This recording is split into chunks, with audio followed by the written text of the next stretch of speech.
कोई बात नहीं। तो सबसे पहले मैं इस आयोजन के जो आयोजक गण हैं, खासकर इंजीनियर हरिकेश्वर जी, रिंकू जी और जितने भी लोग हैं जिनका नाम मैं ले रहा हूं या नहीं ले रहा हूं, सभी को बहुत बहुत बधाई, शुभकामनाएं। कितना शानदार उन्होंने ये कार्यक्रम किया है। और मैं समझता हूं कि कोरोना दौर के बाद, और हम चाहेंगे कि कोरोना दौर यहीं समाप्त रहे, आगे न बढ़े, तो उसके बाद ये पटना में, मुझे नहीं मालूम, आप लोग पटना वासी हैं, मैं तो बीच बीच में कभी कभी आता हूं, शायद ही इतना बड़ा आयोजन कोई हुआ हो इतने इस दौर में। तो एक तो ये बहुत अच्छी बात है, बहुत शुभ संकेत है, बहुत ही सुंदर ये डेवलपमेंट है। तो पहली बात तो ये। और दूसरी बात कि हम सब बहुत ही धूप में है, काफी गर्मी है बाहर, आप लोग इसमें बैठे हैं, तो मैं ज्यादा वक्त न लेकर कुछ मोटी मोटी बातें करना चाहता हूं इस विषय पर, क्योंकि ये जो विषय आपका है वो आज का सबसे बड़ा विषय है। इससे बड़ा इस समय विषय मैं नहीं समझता हूं कि भारत में, अपने मुल्क में, खासकर हिंदी हार्टलैंड जिसको कहते हैं, हिंदी भाषी क्षेत्र जिसे कहते हैं, उसमें इतना बड़ा प्रश्न और कोई नहीं है। अब सवाल इस बात का है कि ये जो, जिसको आप बढ़ते मनुवादी सांप्रदायिक हमला, कारपोरेट कब्जा, ये जो आप बातें कह रहे हैं, वो क्यों सामने इतने भीषण रूप में, इतने भयावह रूप में सामने क्यों आया है? सबसे बड़ा सवाल तो ये है। बहुत सारे लोग समझते हैं कि ये ऑल ऑफ सडन आ गया, ये कुछ दलों की विफलता के कारण आ गया। जो दल पहले थे जिन्होंने देश को आजाद कराया या आजादी की लड़ाई में जिन्होंने बड़ी महत्वपूर्ण भूमिका निभाई, उनकी राजनीतिक विफलताओं के कारण केवल आया। तो ये ऐसी बात सोचते हैं लोग, बहुत सारे ये लोग भी सोचते हैं कि जो सामाजिक न्याय के पक्षधर या जनता के पक्षधर जो राजनीतिक दल हैं, उन्होंने अच्छा काम नहीं किया, लिहाजा ये लोग आ गए। इन सब में कुछ न कुछ सच है, लेकिन ये संपूर्ण सच नहीं है। संपूर्ण सच क्यों नहीं है? संपूर्ण सच इसलिए नहीं है दोस्तों कि अपना देश जो आजाद हुआ, और जब आजादी की लड़ाई बल्कि उसके पहले लड़ी जा रही थी, उस वक्त भी अपने मुल्क में कैसा भारत हो, अगर हम आजाद होते हैं तो कैसा भारत बनना चाहिए, किस तरह का राष्ट्र राज्य बनना चाहिए, कौन सा तंत्र होना चाहिए, उस तंत्र की संचालक शक्तियां कौन होनी चाहिए, और उन संचालक शक्तियों का एजेंडा क्या होना चाहिए, इन चीजों पर सफाई नहीं थी। इन चीजों पर एक रूपता नहीं थी, विचारों की कंसिस्टेंसी नहीं थी। उदाहरण के तौर पे हम सब जानते हैं कि कांग्रेस पार्टी जो आजादी की लड़ाई में सबसे बड़ी पार्टी के रूप में इमर्ज की, उसमें महात्मा गांधी के आने से पहले जो लोग थे वो बेहद कंजर्वेटिव थे।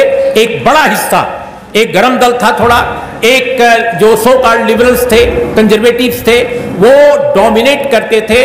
वो सभी बहुत बड़े रईस परिवारों के लोग होते थे, बैरिस्टर से नीचे कोई उतरता नहीं था, या कोई बहुत बड़ा उद्योगपति होता था, बड़े जमींदार होते थे। तो यही लोग भारत में आजादी की लड़ाई के उस दौर के अगुवा थे।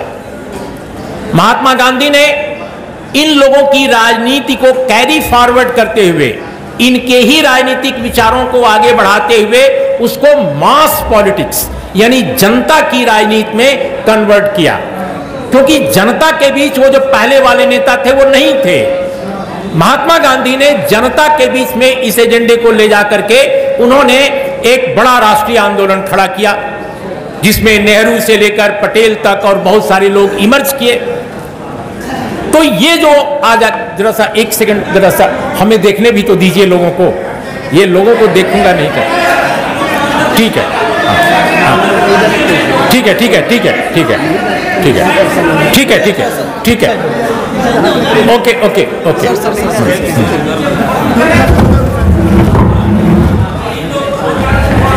बहुत अच्छा क्या रहेगा सर? देखिए, बात यह है ना कि हम लोग जब बात करते हैं तो ये भी देखना चाहिए कि किससे बात कर रहे हैं। तो हम आपसे संवाद कर रहे हैं, नहीं तो फिर तो एक आलाप हो जाएगा। आपके चेहरे से भी कई बार समझ में आएगा कि क्या विचार चल रहे हैं आपके दिमागों में। तो आमना सामना होना चाहिए। तो हम ये कह रहे थे कि ये जो आजादी की लड़ाई लड़ी जा रही थी उसी में समस्याएं बहुत सारी थी, इनहेरेंट कॉन्ट्रडिक्शन थे उसके, और भारत कहां जाएगा ये एक तरह से उसमें निहित था।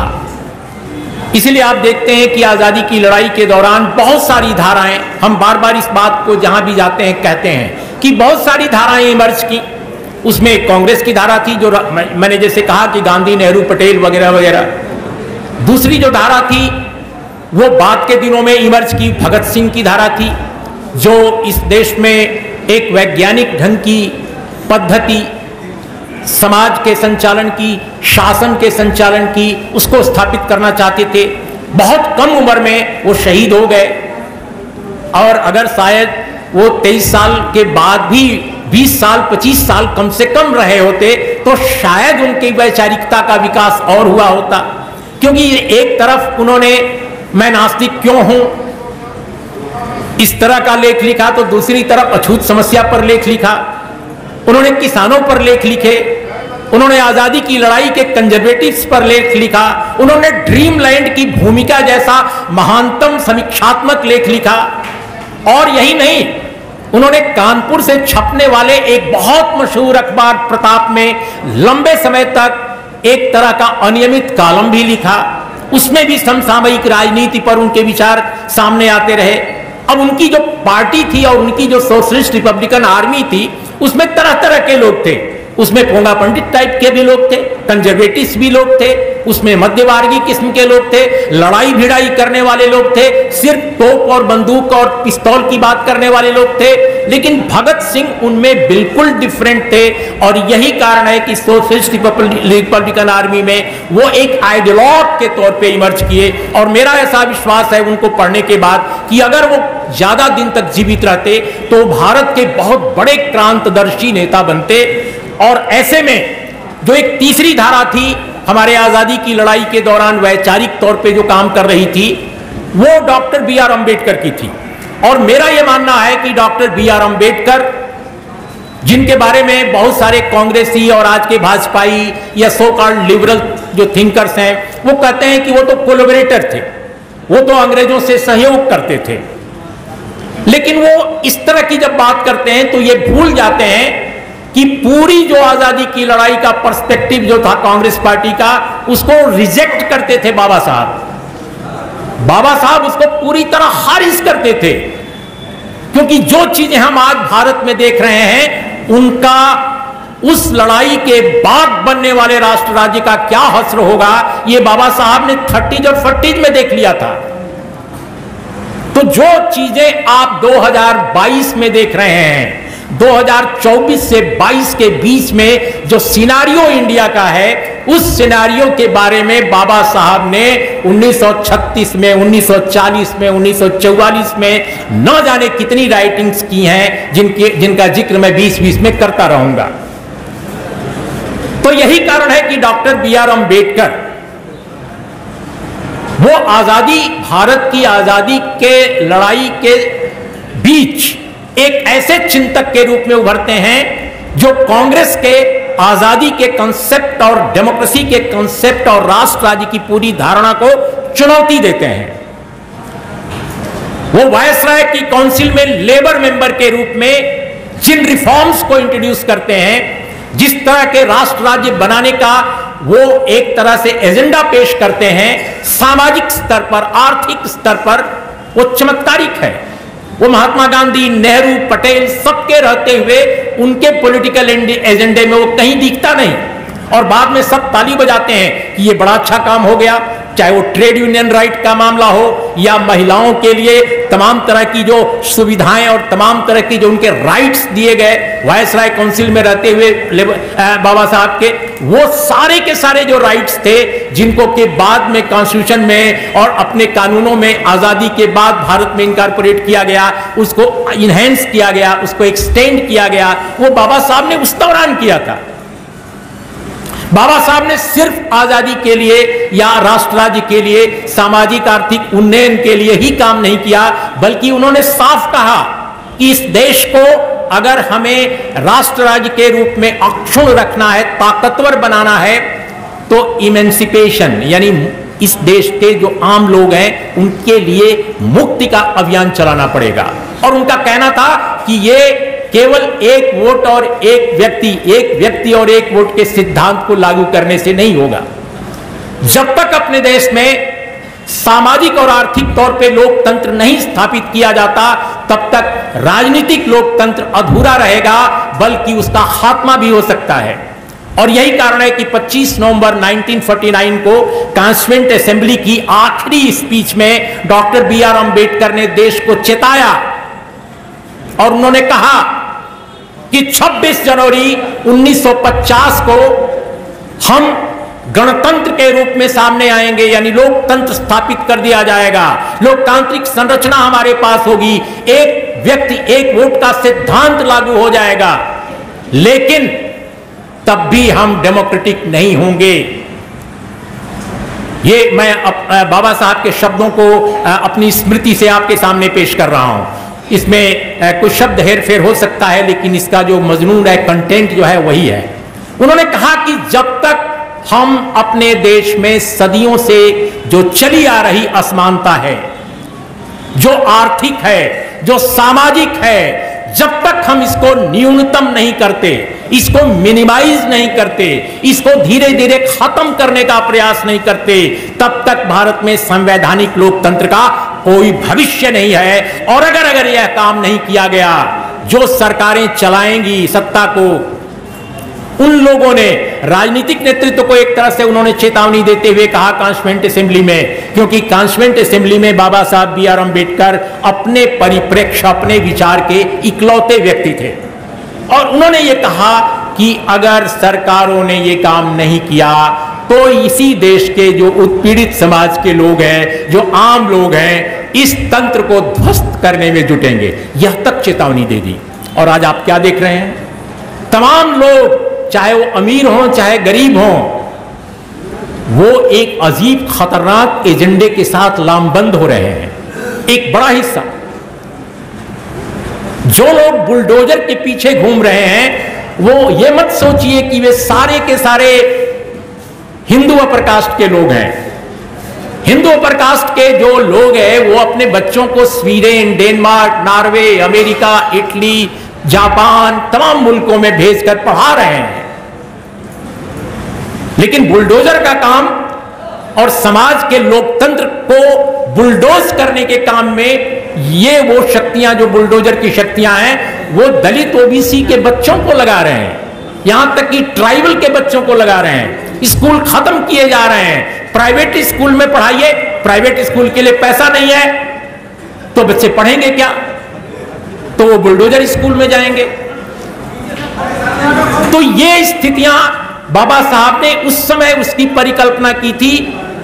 आप सोचिए कि कितना बड़ा विजन उस आदमी का था, किस तरह के वो चिंतक थे, आप इन चीजों से समझ सकते हैं। तो इसीलिए मैं दोस्तों कह रहा था कि जो आजादी हमें मिली उसके बुनियाद में समस्याएं थी, जहां भारत को यहां पहुंचना था, जिसकी वजह से भारत को यहां पहुंचना था। और कुछ स्टेट्स में, भारत के कुछ एक स्टेट्स में इस तरह के जो काम हुए जिन्होंने उस कॉन्ट्रडिक्शन को हल करने की कोशिश की। उदाहरण के तौर पे मैं नाम लेकर बता सकता हूं। उदाहरण के तौर पे केरल में, जम्मू कश्मीर में, कर्नाटक में, ये तीन ऐसे सूबे थे शुरू के दौर में जहां बेहतरीन इस दिशा में काम हुआ। तमिलनाडु, मैं छूट गया था चौथा नाम, 4 यानी कश्मीर, केरल, कर्नाटक और तमिलनाडु। राजनीतिक लोकतंत्र के साथ सामाजिक और आर्थिक स्तर पर भी लोकतंत्र कायम करने की कोशिशें वहां पर की गई। और 1959 में इसीलिए आप जानते हैं कि केरल में कितना बड़ा बावेला मचा। और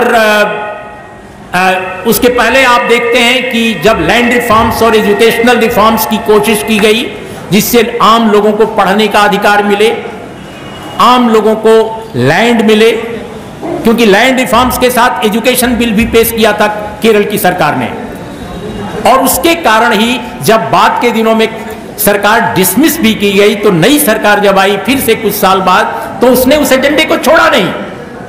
मैं तो कहता हूं कि वो बाबा साहब का ही एक तरह से एजेंडा था।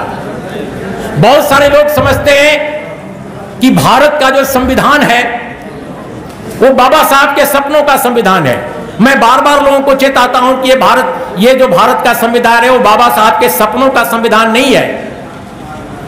भारत की संविधान सभा में डोमिनेंट जो हिस्सा था वो कांग्रेस पार्टी के लोगों का था, यानी कांग्रेसियों की वो सभा थी।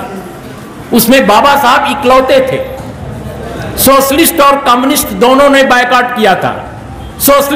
सोशलिस्ट विचारों के कुछ ही लोग केवल कॉन्स्टिट्यूएंट असेंबली में इंडिविजुअल स्तर पर गए, यहां तक कि आचार्य नरेंद्र देव, लोहिया, जयप्रकाश, जितने नाम आप ले लीजिए, कोई उसमें नहीं गया। लेकिन कुछ एक इंटेलेक्चुअल सोशलिस्ट गए, जिसमें केटी शाह वगैरह का बहुत महत्वपूर्ण योगदान है कॉन्स्टिट्यूएंट असेंबली की डिबेट में। केटी शाह और उनके कई और सहयोगी थे, मिस्टर मेहता थे, जिनका नाम इस समय मुझे नहीं याद आ रहा है। तो कहने का मेरा मतलब यह है कि कॉन्स्टिट्यूएंट जो कॉन्स्टिट्यूशन हमारा बना उसमें ये इश्यूज नहीं थे जिनको केरल की सरकार ने लागू किया बाद के दिनों में। शिक्षा, लैंड रिफॉर्म्स, इस तरह के इश्यूज पर हमारा जो कॉन्स्टिट्यूशन है वो कॉन्क्रीट कोई सुझाव नहीं देता है, विचार देता है हल्के, लेकिन उसको कैसे एग्जीक्यूट किया जाएगा, क्या केंद्र और राज्यों के बीच में रिश्ते होंगे, इन चीजों को नहीं लाया गया था। लेकिन बाबा साहब ने जब अपने सपनों के संविधान का एक छोटा सा प्रारूप पेश किया जिसका नाम था United states of India, United states of India, ये एक ड्राफ्ट उन्होंने पेश किया कॉन्स्टिट्यूएंट असेंबली के मेंबरान को, उनको भेजना था। लेकिन बाद में किसी उनके मित्र ने कहा कि आप इसको सबको सर्कुलेट नहीं कीजिए, अननेसेसरी कंट्रोवर्सी क्रिएट होगी। तो उन्होंने जो प्रमुख कुछ लोग थे, जिसमें कि तमाम बड़े लोग कांग्रेस पार्टी के थे और तमाम जो दूसरे थिंकर्स थे, केटी शाह वगैरह, सबके बीच उन्होंने सर्कुलेट किया। और बाबा साहब का जो वांग्मय है हिंदी में, जो कलेक्टेड वर्क्स हैं अंग्रेजी में, उसमें यूनाइटेड स्टेट्स ऑफ इंडिया का कॉन्स्टिट्यूशनल जो फ्रेमवर्क है उसको उसमें इनकॉर्पोरेट किया गया है। अगर आप बाबा साहब के कलेक्टेड वर्क्स को पढ़ें तो उन्होंने दिया है उसमें, और उसमें लैंड रिफॉर्म्स एक बहुत महत्वपूर्ण कंपोनेंट के रूप में शामिल है। एजुकेशन का मसला शामिल है।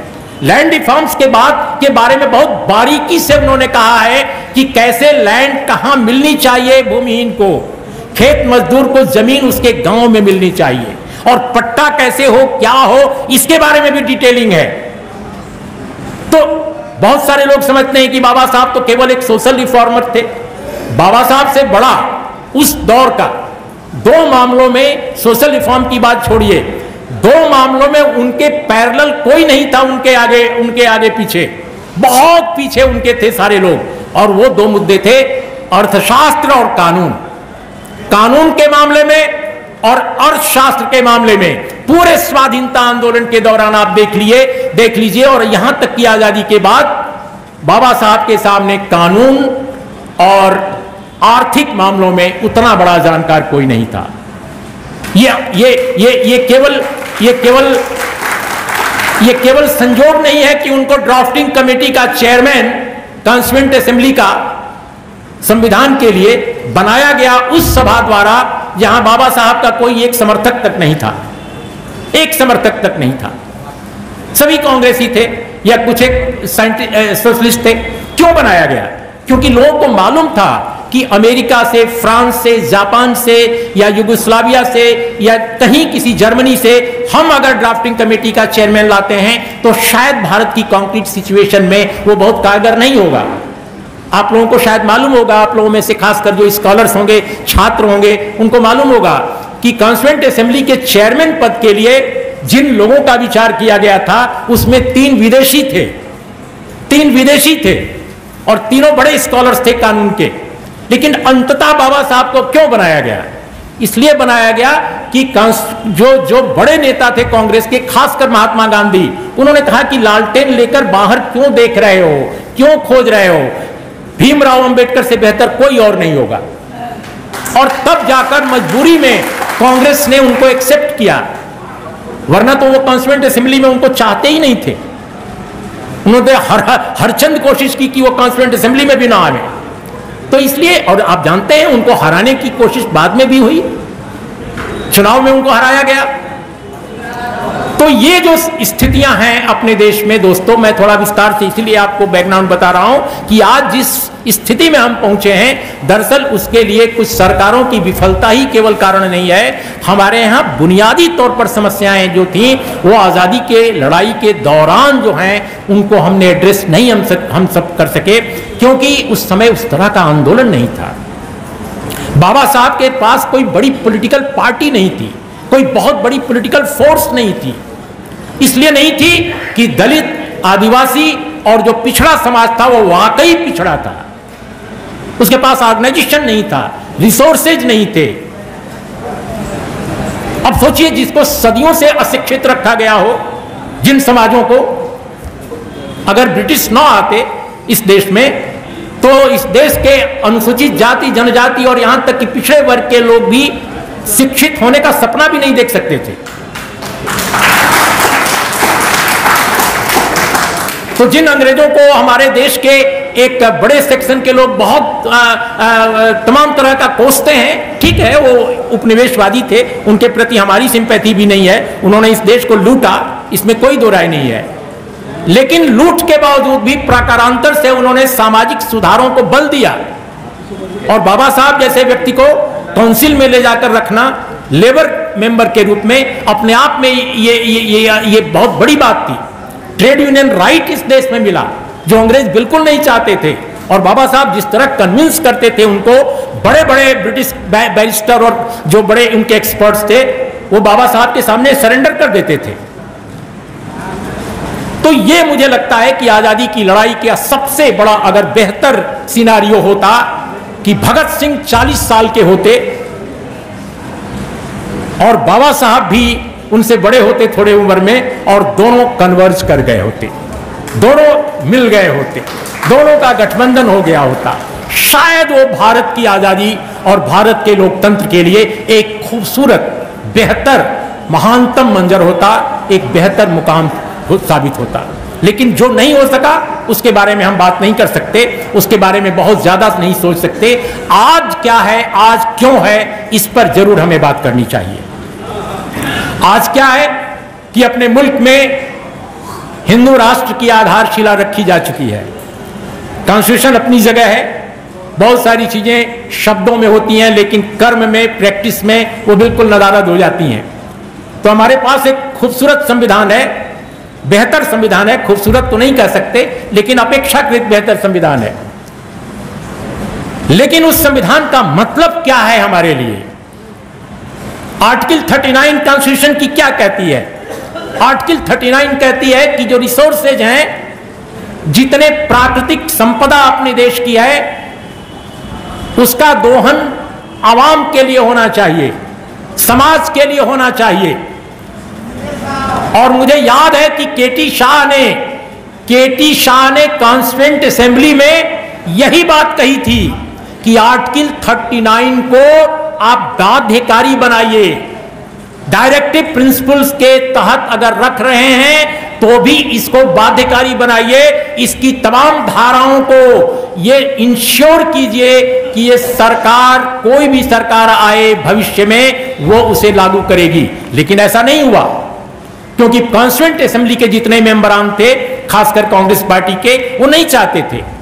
और अगर ऐसा हो गया होता तो आज भारत की कोई भी सरकार नदियों को कारपोरेट के हवाले नहीं कर सकती थी, खदानों को कारपोरेट के हवाले नहीं कर सकती थी, बड़ी जो पब्लिक सेक्टर हमारी कंपनियां हैं उनको निजी हाथों में उनका विनिवेश नहीं कर सकती थी, और इस तरह एफर्मेटिव एक्शन यानी आरक्षण के जो प्रावधान है उनको लागू करने का पूरा जो प्रोसेस है उसको डिसमेंटल नहीं कर सकती थी। तो आज इस देश में अगर आरक्षण खत्म हो रहा है तो उसकी वजह सबसे बड़ी ये है कि पूरे के पूरे पब्लिक सेक्टर को डिसमेंटल किया जा रहा है, खत्म किया जा रहा है, और आर्टिकल 39 के रहते हुए।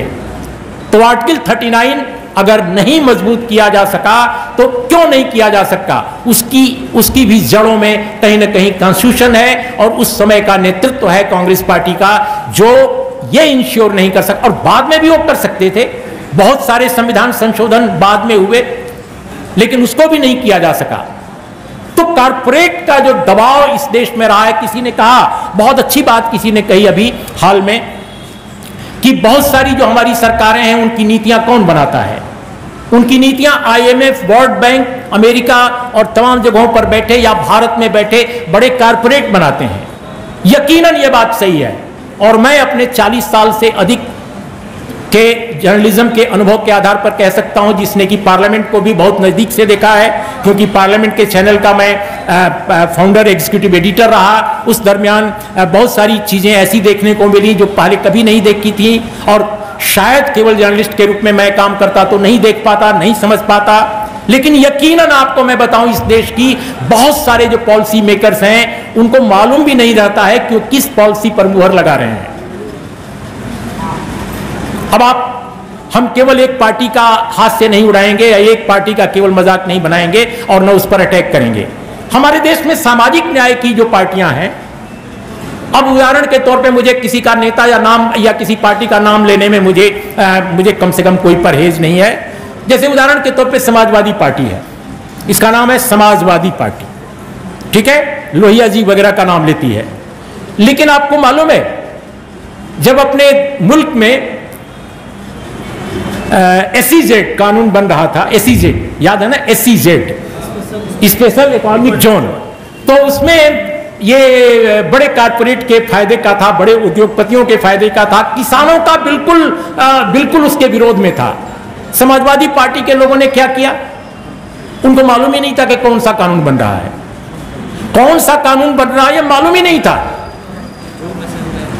बहुजन समाज पार्टी के लोगों को बिल्कुल मालूम नहीं था कि कौन सा कानून बन रहा है। BSP और सपा के ज्यादातर पार्लियामेंटेरियंस को पार्लियामेंट के दौरान खतरनाक से खतरनाक कानून बनाए जाते रहे, और पिछले कम से कम 2 दशकों का मैं बता सकता हूं कि वे उसको इंडोर्स करते रहे, अब्सटेन करते रहे, खामोश होते रहे, वॉकआउट करते रहे, क्योंकि उनको मालूम ही नहीं पड़ता था कि ये हो क्या रहा है, क्योंकि इन पार्टियों के पास कोई थिंक टैंक नहीं है।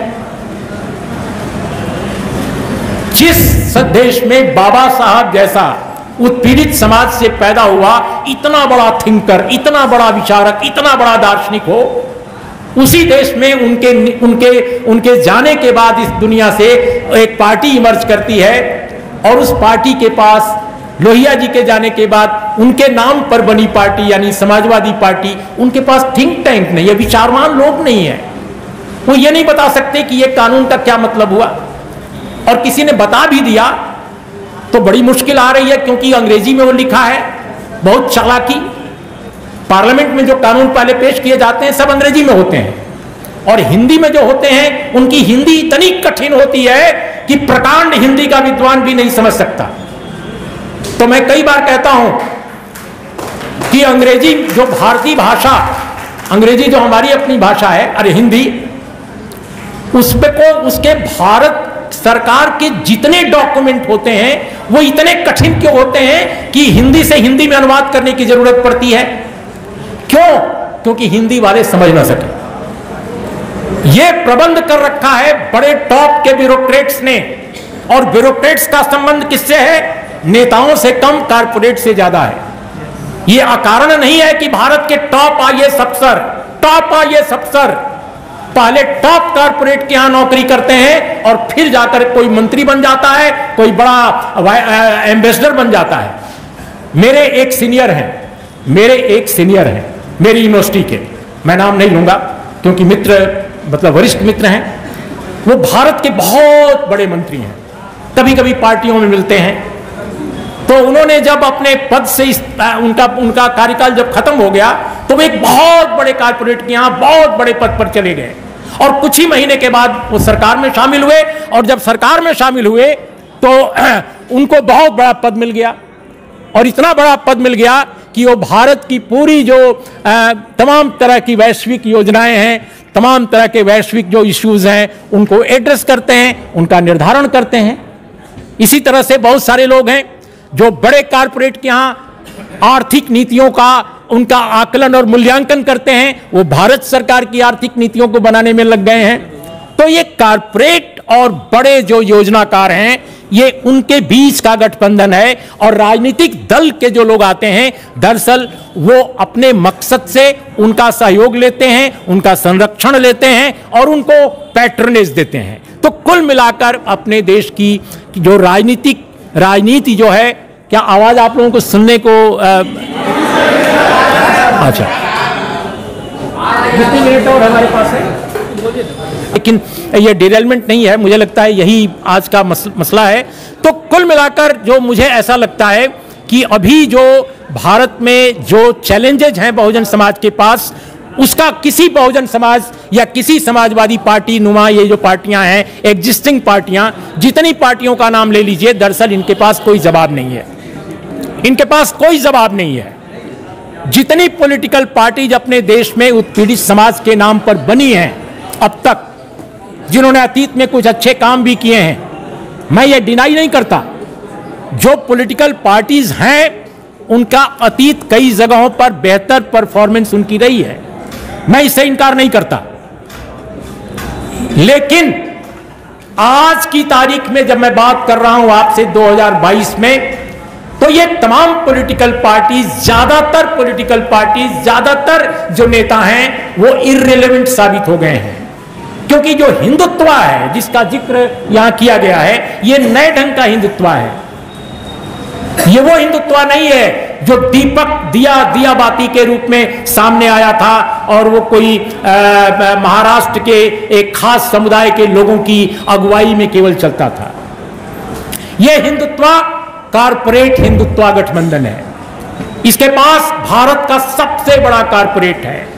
लोगों ने समझा था कि पूंजीपति प्रगतिशील फोर्स होता है, वो समाज की प्रोडक्टिव फोर्सेस को बदलता है, वो समाज में प्रोडक्शन रिलेशंस नए लाता है, वो फ्यूडलिज्म के खिलाफ खड़ा होता है, वो सामंतवाद के खिलाफ खड़ा होता है। लेकिन अपने मुल्क के कारपोरेट ने, अपने मुल्क के बड़े पूंजीपतियों ने फ्यूडल से भी ज्यादा फ्यूडल उन्होंने अपने को बनाया है। उन्होंने धार्मिकता और सांप्रदायिकता के साथ गठबंधन कर लिया है और ये यूनिक कारपोरेट है, ये यूनिक इंडस्ट्रियलिस्ट है। पूरी दुनिया में ऐसा इंडस्ट्रियलिस्ट आप नहीं पाएंगे।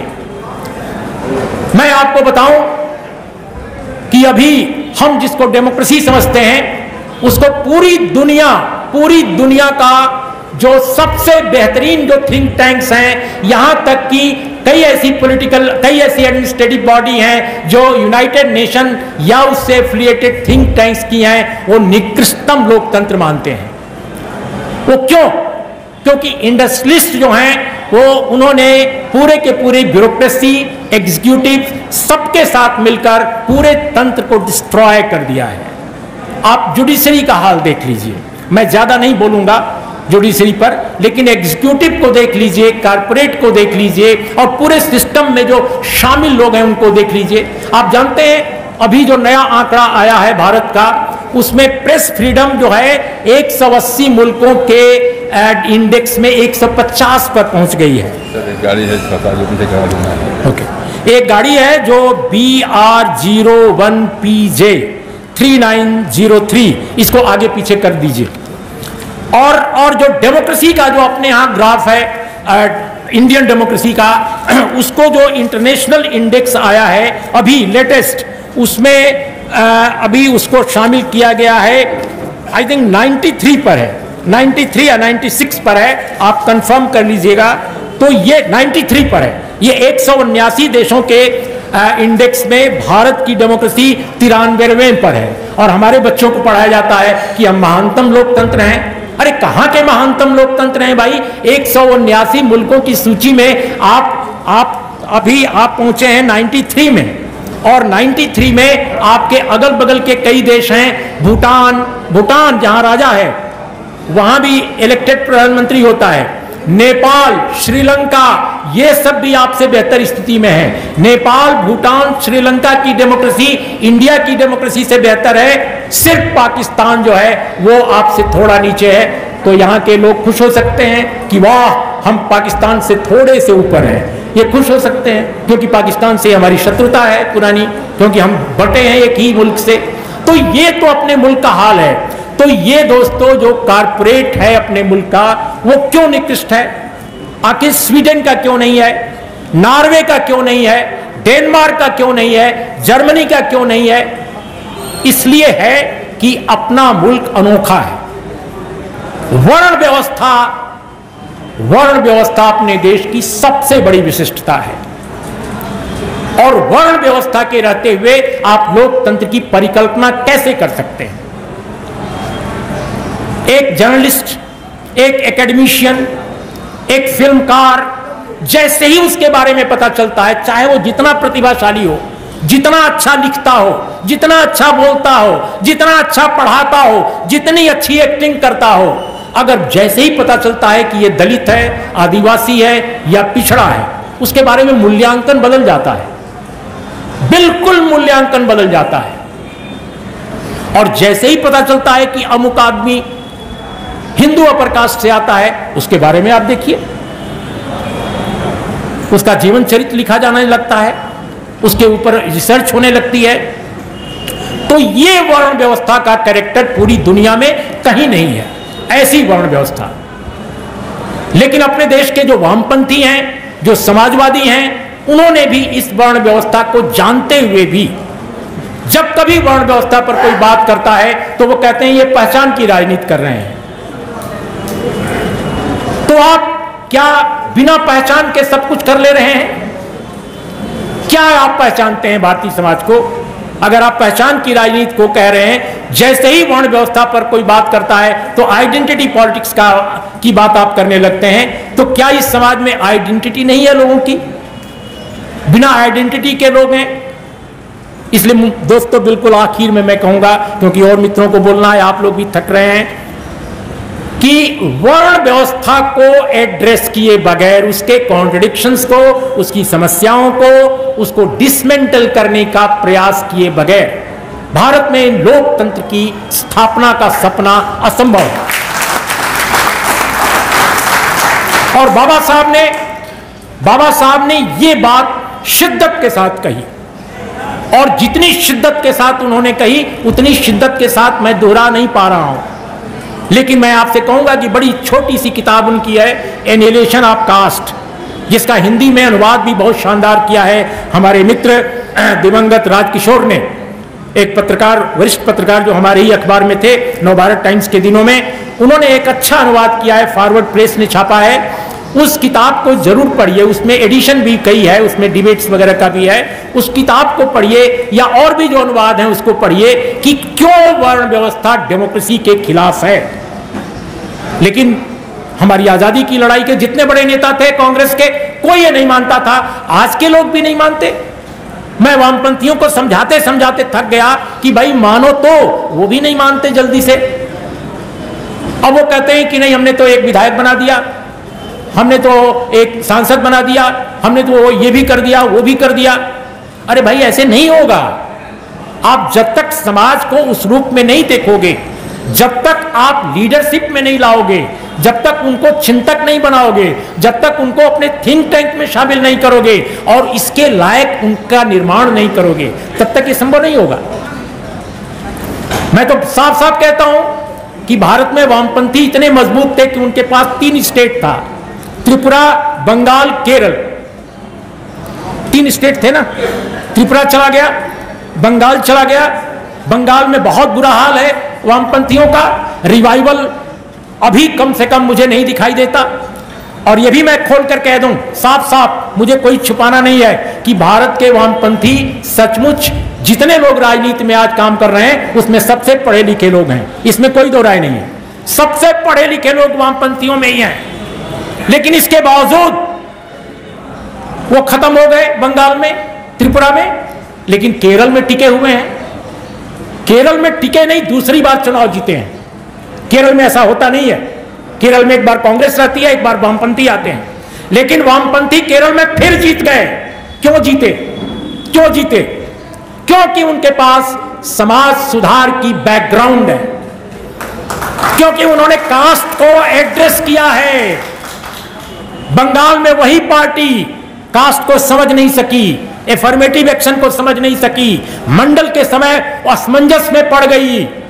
लेकिन केरल में वही पार्टी, चूंकि उसकी बैकग्राउंड अलग है, नारायण गुरु, अयंकली, उस पूरे महान समाज सुधार आंदोलन के बीच से पैदा हुए हैं वहां के वामपंथी। और यही कारण है कि वहां की वामपंथी पार्टियों का जो नेतृत्व है, उनके जो एग्जीक्यूटर्स हैं, वे सारे के सारे भारत के उत्पीड़ित समाजों के उभरे हुए बुद्धिजीवी हैं, अच्छे समझदार लोग हैं, क्रांतदर्शी लोग हैं, ईमानदार हैं, सक्षम और समर्थ हैं। और यही कारण है कि वो जीवित है और जीवित रहेगा तमाम षड्यंत्रों के बावजूद।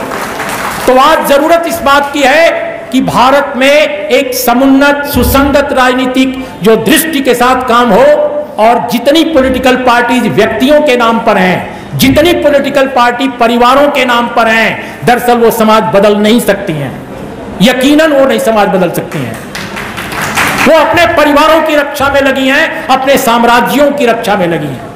मैंने 2022 के चुनाव में उत्तर प्रदेश के कॉन्टेक्स्ट में, वो मुझे याद है लक्ष्मण यादव शायद उस डिबेट में भी थे, मैंने एक चैनल पर, एक यूट्यूब चैनल पर कह दिया कि भाई अखिलेश यादव तो चुनाव हारने के लिए लड़ रहे हैं। मुझ पर लोग पिल पड़े, अरे आप क्यों कर रहे हैं ऐसा, वो तो जीत रहे हैं, वो तो जीत रहे हैं। मैंने कहा मैं तो उनको हारते हुए देख रहा हूं।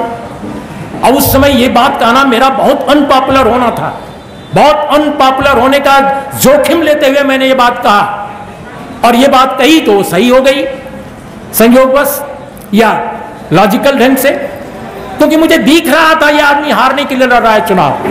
पूरी पॉलिटिकल पार्टी उनकी डरी हुई है, सामी हुई है। जो डरा हुआ, सामा हुआ है, वो चुनाव जीत कैसे सकता है? असंभव है।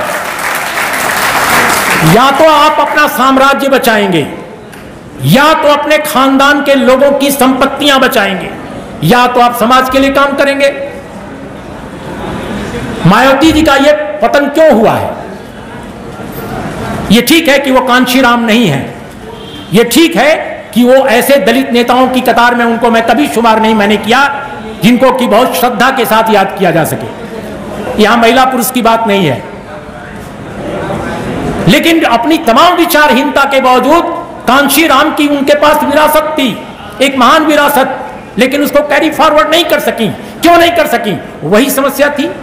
आप अपना साम्राज्य बचाएंगी या पार्टी बचाएंगी? क्यों खामोश हैं लोग? इतने दलित मारे जा रहे हैं, पिछड़े बर्बाद किए जा रहे हैं, आप क्यों खामोश हैं? क्यों नहीं मैदान में आते? अलायंस तक आपको कोई और पॉलिटिकल पार्टी कराती है, और अलायंस तोड़वाती भी कोई और पार्टी है। और कौन पार्टी है वो आप समझ रहे हैं। तो देश की सबसे ताकतवर जो देश के लोग हैं, देश की जो सबसे संगठित ताकत है, वो आजकल विपक्ष के अलायंस कराती है, विपक्ष के अलायंस तोड़वाती है। वो कहती है तुम यहां रहोगे तो यहां रहेंगे, वो कहती है तुम यहां रहोगे तो यहां रहेंगे। क्या मजाक बन गया है लोकतंत्र। लोकतंत्र आपके देश में मजाक है। इसको मैं लाख बार कहूंगा कि इस देश में लोकतंत्र मजाक है। और आप कहते हैं कि वी आर फ्लोरिशिंग डेमोक्रेसी। आप कहां हैं लोकतंत्र में? आप एसडीआई में कहां हैं? ह्यूमन डेवलपमेंट इंडेक्स में कहां हैं? वर्स्ट। आप प्रेस फ्रीडम में कहां हैं? वर्स्ट। आप डेमोक्रेसी के ग्राफ में कहां हैं? वर्स्ट। किस चीज में आप हैं? उत्पीड़न में सबसे आगे हैं। अभी हाल के दिनों में जो रिपोर्ट आई है, इंटरनेशनल एक रिपोर्ट, उसमें बताया गया है कि देश में ऑप्रेस्ड कम्युनिटीज और कास्ट जो हैं वो सबसे ज्यादा उत्पीड़ित हैं। तो दोस्तों, इस देश की समस्या बहुत बड़ी है, और बिल्कुल नटसेल में, बिल्कुल संक्षेप में मैं आखिरी बात कहूंगा कि इस देश को महान संतों की जरूरत है। ऐसे संतों की जरूरत है। आप उन संतों को मत लीजिए जो भगवा पहनते हैं। ऐसे संतों की जरूरत है जो नारायण गुरु की तरह, अयंकली की तरह, शाहू जी महाराज की तरह, ज्योतिबा फुले की तरह, डॉक्टर बी.आर. अम्बेडकर की तरह हो, जो अपने लिए केवल ना सोचें, अपने परिवार के लिए केवल ना सोचें, जो समाज के लिए सोचें। बाबा साहब जब इस दुनिया से गए तो उन्हें खत्म किया जा चुका था। इस व्यवस्था ने और इस व्यवस्था को चलाने वालों ने डॉक्टर अंबेडकर को भुला दिया था। लेकिन अंबेडकर जीवित हो उठे, जीवित हो उठे, सिर्फ महाराष्ट्र में नहीं, उत्तर प्रदेश में भी। और आज वो न केवल जीवित हैं, बल्कि सदियों सदियों तक जीवित रहेंगे। साहू जी महाराज को हम उत्तर प्रदेश के लोग नहीं जानते थे। मैं जब बच्चा था, यूनिवर्सिटी में पढ़ता था, तो साहू जी महाराज का नाम नहीं सुना था। मैं ज्योतिबा फुले का भी नाम नहीं सुना था, अयंकली का भी नाम नहीं जानता था, नारायण गुरु का भी नाम नहीं जानता था। आज मैं सब कुछ जानता हूं। क्यों जानता हूं? क्योंकि जिनको खत्म करने की कोशिश की गई, इतिहास करवट लेता है और इतिहास ने उनको नायक बना दिया, और जिनको हम नायक समझते थे वो खलनायक साबित हो गए। इसलिए मैं कहता हूं दोस्तों, इस देश को अब नेताओं की जरूरत नहीं है, संतों की जरूरत है। और संत ही इस देश में सही राजनीति कर सकते हैं, जो सिर्फ और सिर्फ समाज के लिए सोचें, जो इस देश को बर्बाद करने वाले लोगों के खिलाफ ईमानदारी के साथ खड़े हो सकें, समझदारी के साथ खड़े हो सकें, जो इस बात की चिंता ना करें कि उनको जेलों में डाल दिया जाएगा, उनको सड़ा दिया जाएगा। और हां, समाज भी ऐसे लोगों के लिए ही खड़ा होगा। जब ऐसे लोगों पर सत्ता की बंदूकें तनेगी तो हजारों लाखों लोग उनके लिए खड़े हो जाएंगे। जो लाखों लोगों के लिए काम करने वाले लोग होते हैं, उनके लिए लाखों लोग उनके पीछे आ जाते हैं। ये मैंने अपने निजी जीवन में देखा है। तो इस देश को दोस्तों, बिल्कुल आखिर में कहूंगा कि भगत सिंह और डॉक्टर बी आर अम्बेडकर के कन्वर्जेंस की जरूरत है, उनके सम्मिलन की जरूरत है, उनकी वैचारिकताओं के मिलन की जरूरत है। नमस्कार, आदाब, सत श्री अकाल।